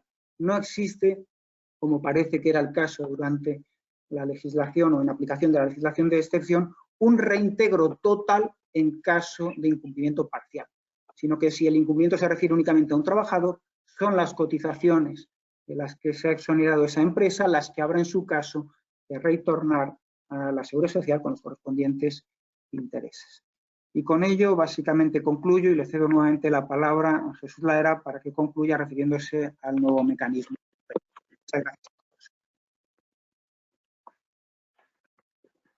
Bien, pues me corresponde cerrar y seré breve para dejar preguntas y cuestiones con el nuevo mecanismo RED de flexibilidad y estabilización del empleo regulado en el artículo 47 bis y en las disposiciones adicionales 39 y 41 de la Ley General de Seguridad Social. Bueno, es muy en línea de la flexibilización de los ERTEs que has puesto, Javier, y que es una de las ideas fuerza de la reforma, dada la utilidad que se ha experimentado, además especialmente en la pandemia, de las reducciones de jornada y suspensiones contractuales, tanto en causa ETOB como fuerza mayor, se da un paso más y se establece un nuevo mecanismo que se denomina RED, que necesita ser activado por Consejo de Ministros, de tal manera que la ley lo que hace es establecer el marco jurídico para que el Consejo de Ministros, en determinadas circunstancias, active este mecanismo que va a intensificar aún más de la regulación vigente las reducciones de jornada y las suspensiones de contratos en determinadas circunstancias. Y estos mecanismos son de dos tipos. Por un lado, la modalidad cíclica, que se correspondería ante coyunturas macroeconómicas negativas, recensiones económicas que pueden venir. Hemos tenido experiencias suficientes de ellas y las tendremos en un futuro porque la economía es así y que tendrá que ser determinado por Consejo de Ministros. Esa modalidad cíclica lo que nos prepara es mucho mejor para las recensiones futuras, porque en el momento en que tengamos una recesión económica, que como todos sabemos ocasionan grandes destrucciones de empleo, se activará un mecanismo para que las empresas reduzcan tiempo de trabajo y no sacrifiquen empleos, y de tal modo que existe una previsión ante futura recesión de activación por Consejo de Ministros de enganches a suspensiones contractuales y reducciones de jornada que nos eviten las destrucciones de empleo asociadas a recesiones económicas. Esperemos que pase tiempo hasta que se aplique por el Gobierno a quien le toque esa previsión, pero podemos estar más tranquilos que los que en la crisis de 2008, donde ante la ausencia de mecanismos de flexibilidad laboral y a diferencia de otros países que sí los tenían, España tuvo un auténtico cataclismo de paro. Y el otro elemento, la otra modalidad, es la sectorial ante cambios permanentes que generen necesidades de recualificación y procesos de transición profesional. Eso es importante ante las enormes transformaciones en la organización del trabajo que se están dando en muchos sectores y negocios, donde el factor clave va a ser la recualificación de los trabajadores. Y para eso se establece, dentro de lo que es esta ley marco, que insisto, va a necesitar de un acuerdo del Consejo de Ministros para su activación, este mecanismo sectorial dirigido a la formación de los trabajadores para su recualificación profesional. De tal modo que el Consejo de Ministros podrá activar, previa consulta con los sindicatos y patronales de ese sector, este mecanismo que podrá ser adecuado para, insisto, sectores necesitados de procesos de recualificación profesional. Estamos hablando de un mecanismo formativo y que no debe ser entendido como alternativa al ERE. Ya yo me uno a lo que ha dicho Javier, que el ERTE a veces no se entiende bien. El ERTE no es una alternativa al ERE. El ERTE es una reacción ante situaciones coyunturales o ante fundamentos justificados, como puede ser en este caso, y esa es la novedad de la reforma, la recualificación de la gente que trabaja allí, y que puede salvar empleos cuando responda a esa coyunturalidad o responda a esa necesidad formativa. De tal manera que no se plantea tanto como una alternativa al ERE, sino como un mecanismo que ayude a las empresas a recualificar a su gente para que sigan trabajando en esa empresa ante un cambio de negocio o ante un cambio de recualificación profesional. Por tanto, las dos modalidades yo creo que quedan claras, las recensiones económicas generales y las sectoriales cuando sea necesario un proceso de recualificación y transición profesional. Si eso no se ha entendido bien, pondré un ejemplo. El sector del automóvil en todo el mundo está ahora investigando y cambiando sus modelos de producción porque en las próximas décadas se va a multiplicar el consumo y demanda de coches eléctricos. Bueno, pues el sector del automóvil seguramente pues utilizará este mecanismo para, en esos cambios de negocio, formar a los trabajadores, utilizando un año máximo, otro año más, para esa formación con ayuda pública, para que una parte de la plantilla pueda cambiar de un modelo de producción de coche convencional, como todos conocemos, a el coche eléctrico, mecanismo que ya algunos países como Alemania están poniendo en práctica en sus plantillas para competir mejor cuando el cambio de negocio sea así. Otro sector es la banca, ¿no? Que como sabemos todos, pues está digitalizando su negocio. Lamentablemente no hemos tenido estos mecanismos antes y no se han podido enganchar a ellos toda la gente de la banca. Seguramente se hubieran salvado muchos empleos teniendo este mecanismo de recualificación, pero aún está a tiempo la banca, por supuesto, de engancharse en sus procesos de transformación de negocio a un ERTE formativo como el que se ha ideado después de la reforma. El ERTE o este mecanismo red es una mezcla entre fuerza mayor y ERTE top, porque por un lado se abren periodos de consultas con los representantes de los trabajadores para llegar a un acuerdo, cual se parece mucho al ERTE top, pero por otro lado se exige autorización administrativa ante la autoridad laboral, lo que se acerca más a una fuerza mayor. Pero se entrecruza porque un acuerdo colectivo automáticamente vincula a la administración para dar la autorización administrativa. ¿Por qué hay autorizaciones administrativas ante la autoridad laboral en estos mecanismos red una vez que sean activados? Por la sencilla razón de que se va a aportar mucha ayuda pública por parte del Estado y eso exige un control administrativo. Resulta lógico que quien pague el dinero controle a las empresas o autorice a las empresas que van a recibir ese dinero. Y ese dinero se va a recibir de dos maneras.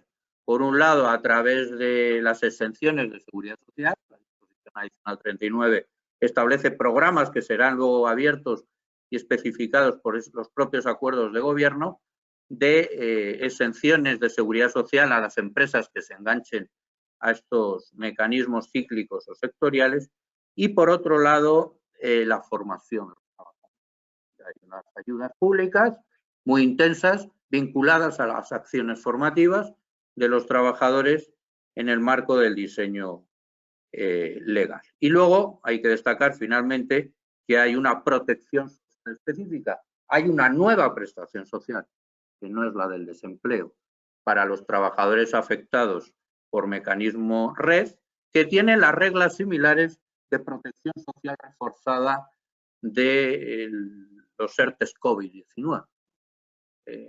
Reglas que han tenido una utilidad social excelente en la pandemia, como todos conocemos, y que se han trasladado a esa protección social reforzada a través, financiada por un fondo RED que está previsto y que se articulará en los próximos meses y que preparará, como digo, mucho mejor ante futuras recensiones económicas o ante transformaciones, digitalizaciones, recualificaciones de muchos negocios.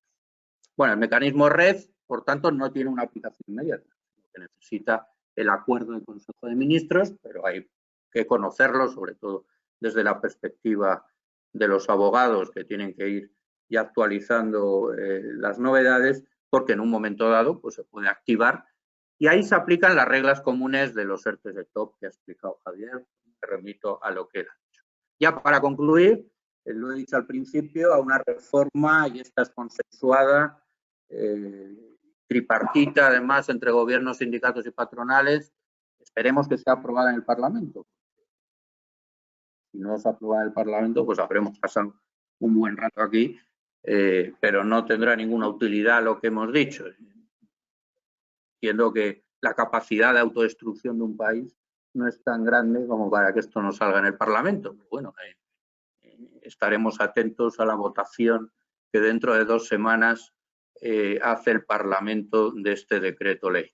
Bueno, decía que ya para concluir que al principio mencionaba los objetivos. Yo creo que hay que valorar y lo valoraremos en los próximos años, que esta reforma laboral reduzca temporalidad, solucione algunos desajustes salariales que, como se ha dicho por Javier, y coincido con lo que él ha dicho, se hace de manera muy cautelosa y muy respetuosa, como se ha comprobado con el marco de libertad de empresa y de reglas de concurrencia de los convenios colectivos de la reforma del 12, y que se apueste por unas modalidades indefinidas, con esos márgenes nuevos de flexibilidad, con estos ERTES que quedan muy facilitados y flexibilizados, con este papel futuro que puedan generar los mecanismos RED y con una intensificación de la formación de los trabajadores que es muy necesaria en los cambios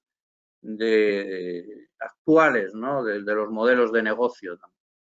De tal modo que podríamos decir que esta reforma sienta las bases con todas las virtudes de las reformas anteriores. Creo que hemos dicho antes que el 90% de la reforma del 12 se mantiene pese a los debates políticos que nos han ocupado los últimos años y además se mantiene por acuerdo social, aprovechando las virtudes de otras reformas que tuvieron utilidad en su momento.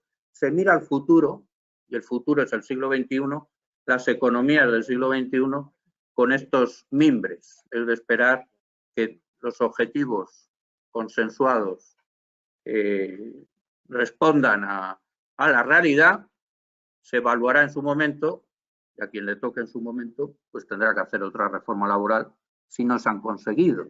Otra cosa es que alguno defienda volver a un modelo de precariedad y de temporalidad. Eso tendrá que explicarlo a la sociedad. Muchas gracias. Estupendo, muchísimas gracias a los 4. Tenemos un montón de preguntas, a ver hasta dónde podemos llegar. Si no, intentaríamos hacerlo después pues, con un documento o ya veríamos. Vamos rápidamente con ellas. Hay varias en relación con los contratos fijos discontinuos, ¿vale? La primera es, en relación con estos contratos fijos discontinuos, ¿cómo se mantiene la antigüedad? ¿Se ha de calcular la indemnización también computando los periodos de inactividad? Sí, bueno, no me extraña esa pregunta. Y lo he dicho antes, no cambia nada. La antigüedad, el Tribunal Supremo venía computándola periodos de actividad y de inactividad, y eso es jurisprudencia que viene además de exigencias de la jurisprudencia europea que había aplicado un principio de no discriminación del fijo discontinuo, y las indemnizaciones por despido se van a seguir calculando, como dice el Tribunal Supremo, por la prestación efectiva de servicios. No cambia nada. De acuerdo. Teresa quiere saber cuándo comenzaría el nuevo encadenamiento de contratos si tengo uno en vigor el 31 de diciembre y luego se realiza otro contrato de obra en febrero del 2022. Bueno, el encadenamiento de contratos tiene una regla transitoria que viene a decir que solamente va a contar el último vigente en el momento de entrada en vigor de la norma. Ahí hay una duda, porque el momento de entrada en vigor de los contratos temporales es el 1 de abril, mientras que en otros aspectos ha entrado el 1 de enero. Entonces, bueno, ahí se puede interpretar, yo entiendo y así lo interpreto, que estamos hablando del último contrato vigente el 1 de abril, que es la entrada en vigor de las reglas de contratación. Es verdad que se podría entender el 1 de enero, es una duda interpretativa que seguramente se plantea. Si lo entendemos el 1 de abril, que yo creo que es lo razonable, contaría el último contrato y a partir de ahí los sucesivos contratos por circunstancias de la producción, y si se alcanzan 18 meses en 24, operará la conversión a fijo. ¿Qué se ha hecho en realidad? Poner el contador a cero del resto de encadenamientos hacia atrás, solo cuenta el último, y hacia adelante, por supuesto, los sucesivos contratos por circunstancias de la Lorena pregunta cuál es el periodo máximo que puede estar activo en la empresa los fijos discontinuos. El fijo discontinuo es de dos tipos, el de actividad estacional o de temporada. Tendrá que ver con los periodos de llamamiento que se establezcan. Los convenios colectivos a veces establecen periodos de ocupación mínima. Por ejemplo, la hostelería tiene en sus convenios desde hace tiempo periodos de ocupación mínima para el fijo discontinuo, porque la hostelería tiene unas temporadas donde la ocupación se garantiza durante determinados meses, y en ese sentido habrá que ir a los periodos de ocupación mínima a los trabajos estacionales. En la modalidad de prestaciones intermitentes, en el indefinido no fijo flexible, la ley fija como referencia 9 meses de ocupación, pero deja un margen a los convenios colectivos para diseñar los periodos mínimos de actividad. Pero la referencia legal, en defecto de convenio colectivo, será un periodo mínimo de ocupación de 9 meses. En sentido contrario, un periodo de inactividad de 3 meses. Bien. Yolanda nos pregunta, ¿durante el periodo transitorio se pueden seguir realizando contratos en prácticas de duración de 2 años?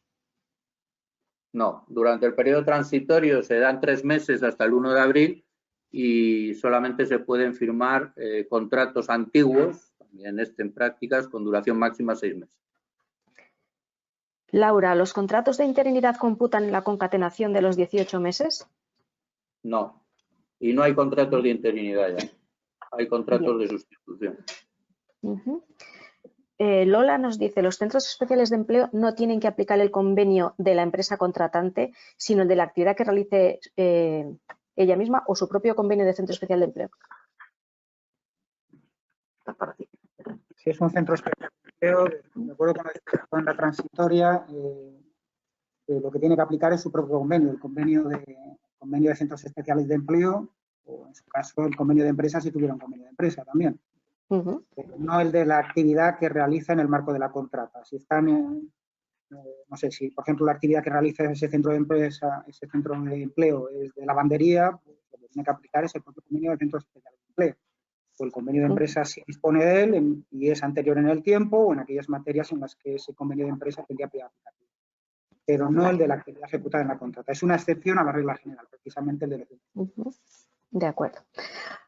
Caso práctico, Juan Carlos dice, los contratos de profesores de academia, por ejemplo, que veníamos haciendo para diferentes cursos, ¿tendrán que ser a partir de ahora fijos discontinuos?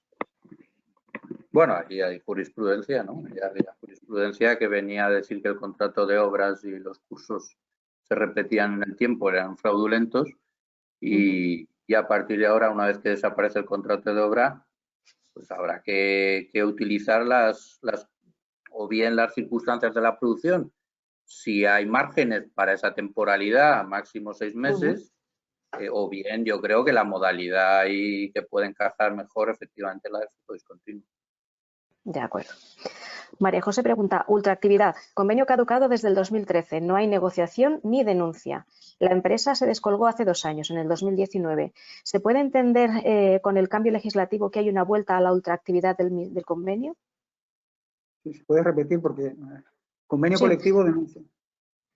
Caducado desde 2013, no hay negociación ni denuncia y la empresa se descolgó hace 2 años, concretamente en 2019. ¿Se puede entender que con este cambio hay una vuelta a la ultraactividad del convenio? El término caducado no me queda muy claro. A ver, si voy a tratar de reinterpretar. Si el convenio colectivo fue denunciado sí. y prevé un régimen no fue no hay denunciado. negociación ni denuncia, Porque solo si no que la hay empresa denuncia, se descolgó. entonces el convenio está en vigor. Uh-huh. El convenio está en vigor, simplemente. Si no ha sido denunciado, no rige todavía la regla de ultraactividad. El convenio está en vigor. Uh-huh. No le veo. De acuerdo. No podemos entrar en régimen de ultraactividad porque el régimen de ultraactividad se activa en el momento en el que hay una denuncia del convenio colectivo y pierde vigencia. Si no consta denuncia, sigue en vigor. Y por lo tanto, lo que hay que estar es al régimen de, en su caso, inaplicación de convenio colectivo, que ese permanece inmodificado. El artículo 82 no se ha revisado. Vale. Víctor pregunta, con la desaparición del contrato de interinidad, ahora llamado de sustitución, ¿podemos entender que siguen vigentes las bonificaciones de seguridad social en el caso de sustitución de trabajadores en situación de maternidad o riesgo? ¿O estas desaparecen, salvo que a futuro se haga mención expresa a las mismas? Yo entiendo que se mantienen porque no hay ningún cambio normativo al respecto y seguramente el sistema de bonificaciones sociales de sustituciones por maternidad se mantendrá. Habrá que estar a la normativa específica, pero yo creo que se seguirán manteniendo. Vale. Nos preguntan también, Laura, ¿las vacaciones correlativas de varios empleados en un hotel pueden ser causa de contratación eventual o de sustitución? No quiero ser con la terminología pesado, ya no hay eventuales, Vale. hay por circunstancias de la producción. Es un caso de circunstancias de la producción porque lo dice literalmente la ley. Aquí se podría haber optado por un modelo de sustituciones. Hubo alguna redacción que iba en la línea de sustituciones. Seguramente al final se optó por un modelo más de circunstancias de la producción porque la jurisprudencia en el antiguo eventual lo aplicaba y porque no van a contar y porque eso sí contabilizan en el encadenamiento y tienen la indemnización de 12 días. Entonces, bueno, se optó al final por llevar a circunstancias productivas. Ahí la clave es determinar en el contrato el desajuste que provoca las vacaciones. El desajuste entre plantilla disponible y la necesidad de producción se tendrá que precisar en el contrato, la vinculación con la duración y hacer contratos de circunstancias de la producción, no de sustitución. Vale. Verónica quiere saber si los contratos abiertos de obra y servicio en una empresa de construcción hay que convertirlos en indefinidos. El contrato de obra desaparece, se crea un contrato indefinido adscrito a la construcción en la disposición adicional segunda de la Ley 32/2006. 2006 es un contrato idóneo para la construcción. Yo lo que haría es, desde luego, ir pensando desde el 1 de abril en trasvasar esos contratos de obra, ¿verdad?, al nuevo contrato indefinido adscrito a la obra. Pregunta de Elena, ¿cuántos llamamientos a un fijo discontinuos y no presentación del trabajador son necesarios para rescindir el contrato? Bueno, la negociación colectiva es la que va a establecer los criterios objetivos y número, en su caso, de llamamientos. La ley, como no podía ser de otra manera, tampoco especifica un número concreto. Habrá que ver lo que establece el convenio colectivo. En algunos ya está regulado. Esto va a pertenecer a las mesas de negociación colectiva. Va a ser un tema importante porque cada vez se va a utilizar más esta modalidad. Habrá que estar a lo que diga el convenio colectivo. La idea es que se adecúe en cada sector y empresa las necesidades de trabajo discontinuo con un sistema flexible de llamadas y que el trabajador esté obligado a acudir. Y luego, claro, el tema claro, luego habrá que ir viendo. Ahí hay una jurisprudencia sobre el no llamamiento que yo creo que se puede aplicar perfectamente y sigue vigente. El trabajador está obligado ahí cuando se le llama, pero cuando no se le llama, incumpliendo los criterios objetivos y formales establecidos en el convenio o en su propio contrato, pues entonces podrá hacer una acción de despido. Vale. Siguen llegando muchas preguntas. Como tampoco sé muy bien y tampoco os quiero tener aquí media hora más, si os parece, prorrogamos hasta -4 y el resto de preguntas intentamos ver de qué manera las contestamos. ¿Os parece bien? Lo que queráis. Como vosotros me digáis, ¿eh? Yo no tengo prisa, pero es que hay bastantes.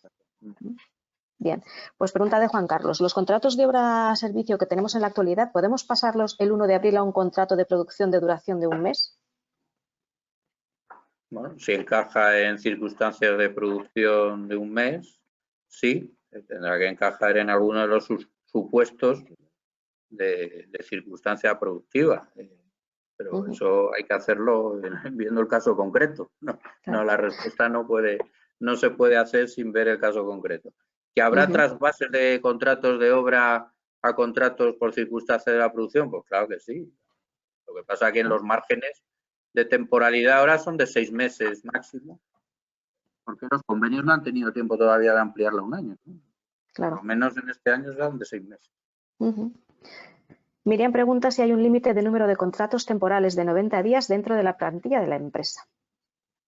O sea, lo que hace la empresa es fijar 90 días al año. En esos 90 días, que la empresa valorará, que es cuando tiene campañas promocionales o campañas que necesita temporales, lo que dice literalmente la ley es que se pueden contratar el número que sea necesario de temporales. No hay ningún límite cuantitativo a la utilización en campañas de temporales. Ahora bien, hay que ver el convenio colectivo si establece algún tipo de limitación, porque seguramente las mesas de los convenios colectivos van a tener la cuestión de los porcentajes máximos y del número máximo de temporales, por ejemplo, en estos periodos de 90 días de campañas. Pero la ley no establece ningún límite cuantitativo de temporales por campaña en esos periodos. Vale. Yolanda pregunta por la ultraactividad de los convenios. ¿Qué pasa con la parte de la revisión salarial? Si el convenio no está vigente y no marca incremento, ¿no se aplicaría ninguna subida? ¿Es así? Bien, en el convenio colectivo no hay previsto ningún régimen de mejora o de incremento de revisión durante el periodo de ultraactividad. En principio los salarios se mantienen conforme al convenio, pero se mantendrán congelados. Vale. Yolanda también pregunta otra cosa que además yo creo que va a ser recurrente, porque dice, tenemos una empresa en el grupo que trabaja por proyectos y no conocemos los periodos. Antes realizábamos contratos de obra. ¿Qué contrato utilizaríamos a partir de ahora? ¿El fijo discontinuo? Cuando tramitamos la baja y pasan los 6 meses de inactividad, ¿qué tipo de baja podríamos realizar? ¿ERTE, ERE, despido? ¿Tipos de indemnización asociados? Bueno, hay que ver los casos. Teniendo en cuenta que vamos a un mundo del trabajo, en muchos casos por proyectos, la pregunta es interesante. Sí. Bueno, el proyecto en su día se valoró, hubo alguna redacción que incorporaba el proyecto como causa de temporalidad. Finalmente se descartó y lo que está en el BOE no contempla proyectos. Y por tanto, todo lo que son proyectos se tiene que reconducir. O bien a fijo discontinuo, que ofrece bastante flexibilidad en caso de proyectos discontinuos, o a un indefinido normal, que esté vinculado a la duración del proyecto y cuando termine el proyecto pues podrá hacer un despido objetivo o se podrá recolocar o se podrá hacer un ERTE. Y luego hay márgenes en los desajustes temporales, en los desajustes entre plantilla estable y trabajo necesario, por ahí puede entrar proyectos, ¿no? Porque puede haber en la organización de una empresa determinados proyectos que intensifiquen la producción y necesiten temporales para su cobertura. Eso que antes era obra, pues ahora se reconducirá a circunstancias de producción, lo que pasa que con el máximo de 6 meses ampliable a convenio a un año. Pero no hay una causa de temporalidad vinculada a proyectos. Y mucho menos a contratas. Esto yo creo que ha quedado claro, ¿no? El Tribunal Supremo ya lo dijo en su día, la ley lo dice ahora, que no se puede vincular la causa de temporalidad con la contrata, como ha sido costumbre en muchas organizaciones empresariales en estos últimos décadas. Otro sector interesante, el de los contact center. Verónica pregunta, claro, que en este sector donde los contratos de obra o servicio están a la orden del día, ¿pasarían directamente a indefinidos ligados al servicio concreto?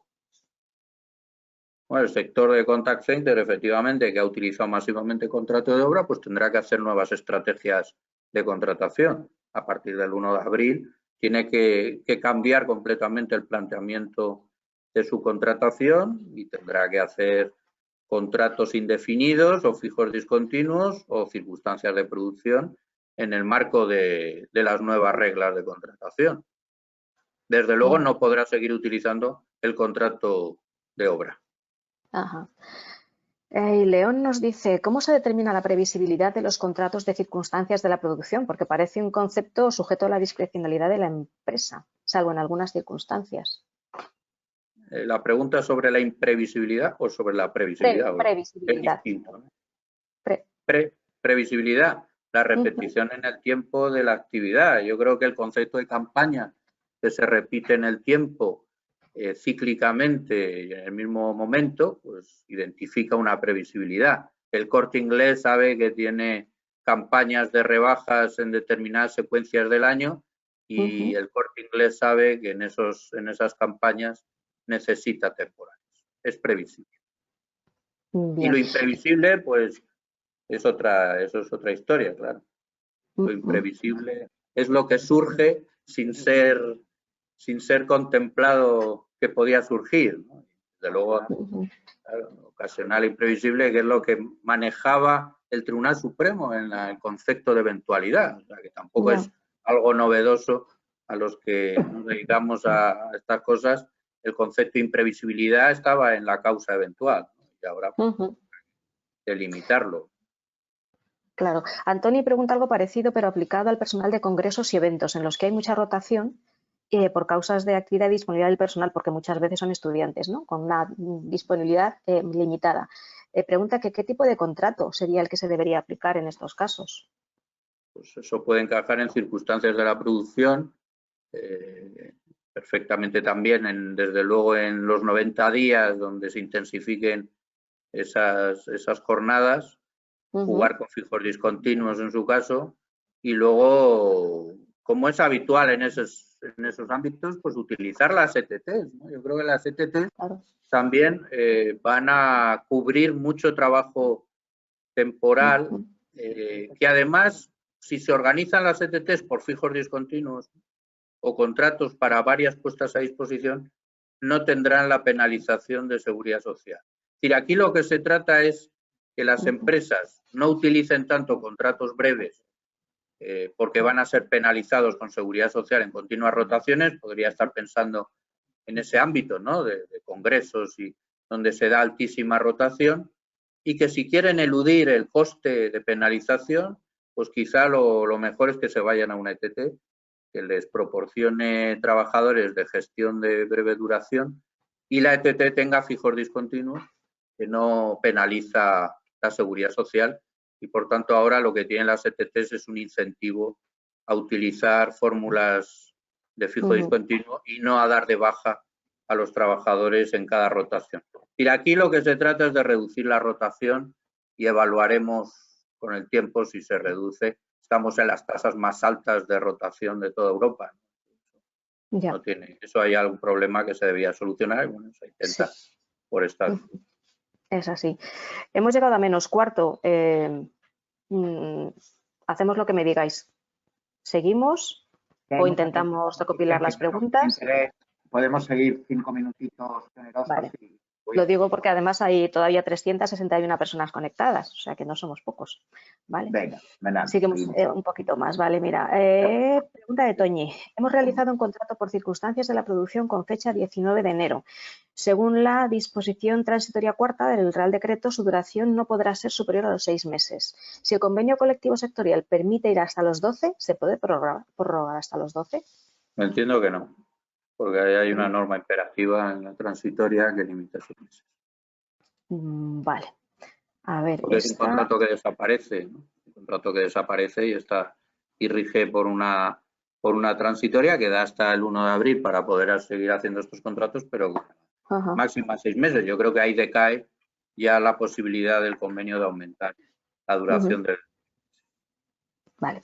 Juan Carlos pregunta si el traspaso de contratos el 1 de abril se realiza dando de baja el anterior y liquidándolo o de otra manera. Innovaciones pactadas, ¿no? No hace falta extinguir el anterior. Vale, ni extinguir ni liquidar, ¿no? La modalidad serán innovaciones pactadas, ¿no? Por un cambio legal, pues se hace el anterior contrato eventual, pues se pacta ser sustituido por circunstancias de la producción. Porque, claro, la extinción de esos contratos tiene que ver con la causa suya, ¿no? Y además el coste de la indemnización en su caso de 12 días, pues yo creo que puede ser ahorrado. Yo lo que haría es un plan de innovaciones pactadas.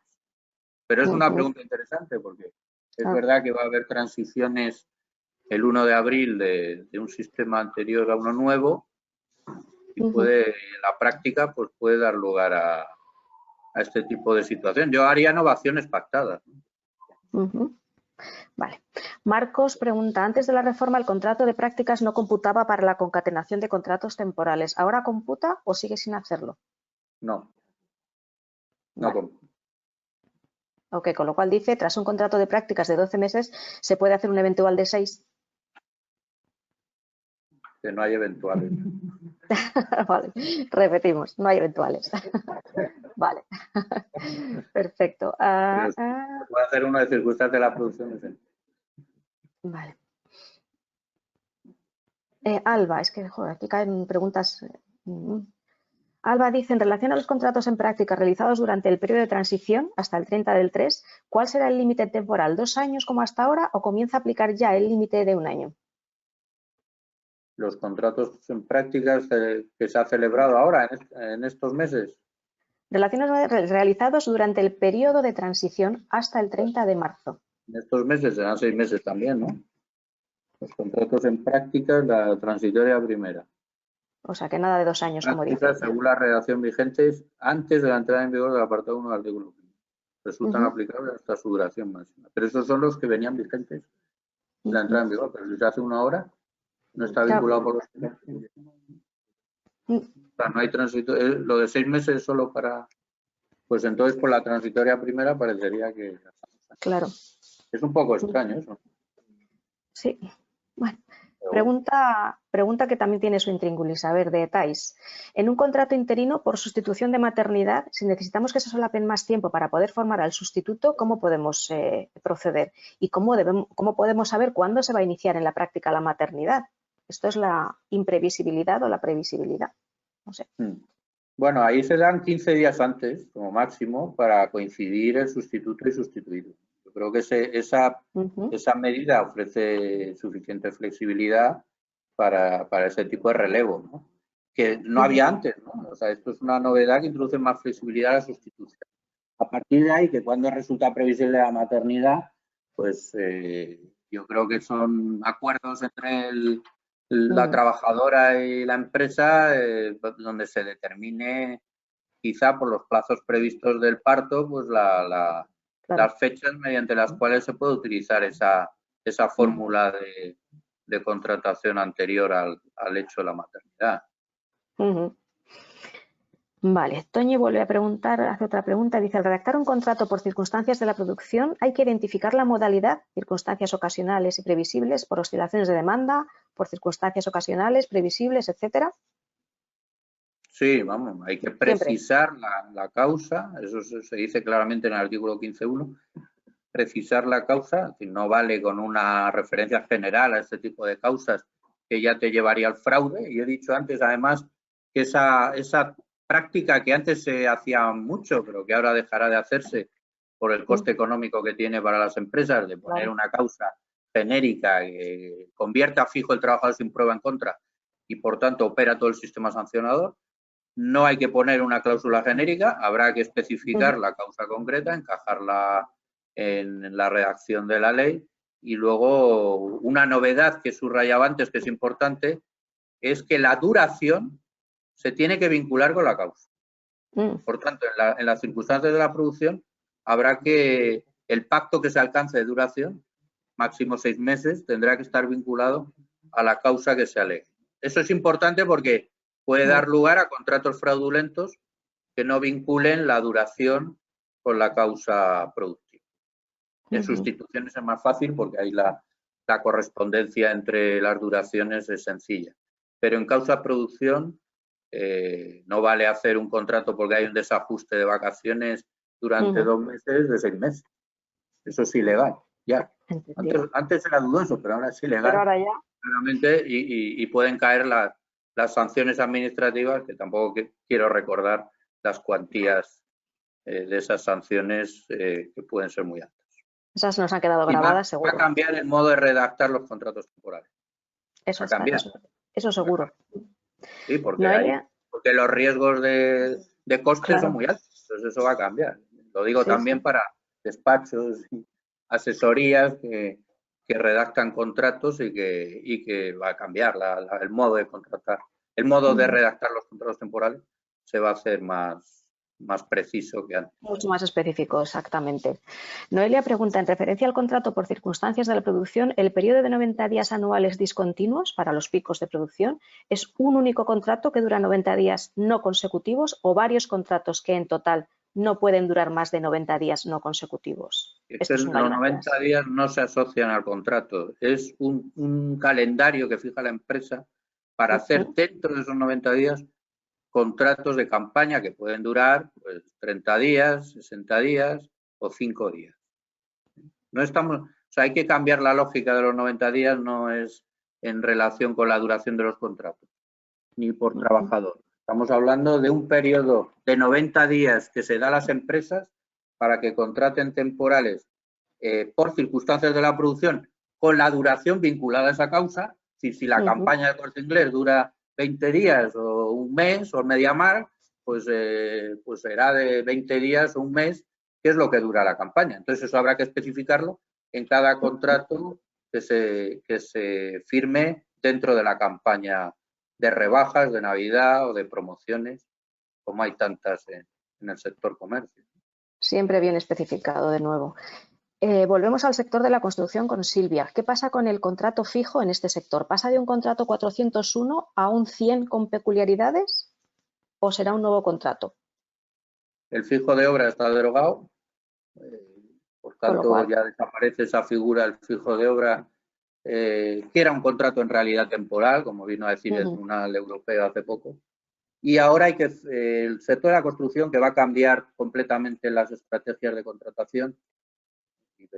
Se podrán observar en unos meses las tasas de temporalidad en la construcción, ¿no? El cambio inicial va a ser ese, ¿no? Si uno valora el impacto de esta reforma a corto plazo, será las tasas de temporalidad de la construcción van a caer muchísimo. Las plantillas de la construcción van a ser indefinidas y se les da ese régimen flexible, extintivo, con certidumbre, que han pactado los sindicatos y patronales en el sector. Las constructoras van a tener contratos indefinidos. María José quiere saber, en los programas recogidos en la disposición adicional quinta, durante el periodo transitorio, ¿se puede hacer un contrato de obra por la duración del programa que es superior a un año? ¿Cuál es la disposición adicional quinta? Adicional quinta. Bueno, ahí se establece la posibilidad de contratos de duración determinada en entidades que integran el sector público vinculados a planes, a los planes de los fondos europeos.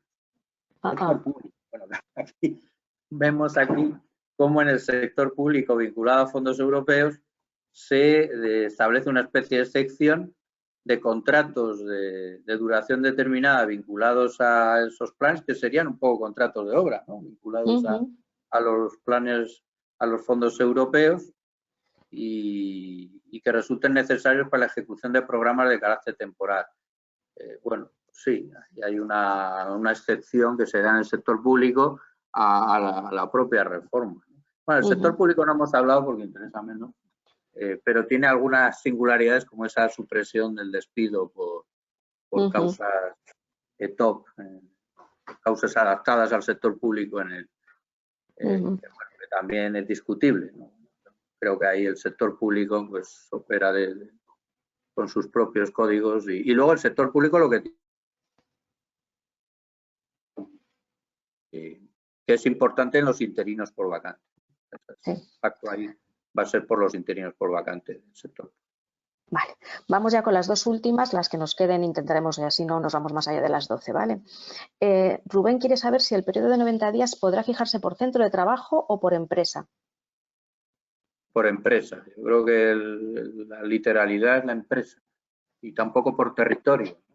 Y es verdad que es una novedad, habrá que ir viendo las interpretaciones y su práctica por las empresas, pero en principio los 90 días son por empresa y tendrá que hacer una previsión la empresa con sus campañas en sus territorios y sus centros, los 90 días al año donde se concentra más necesidad de temporales por campaña.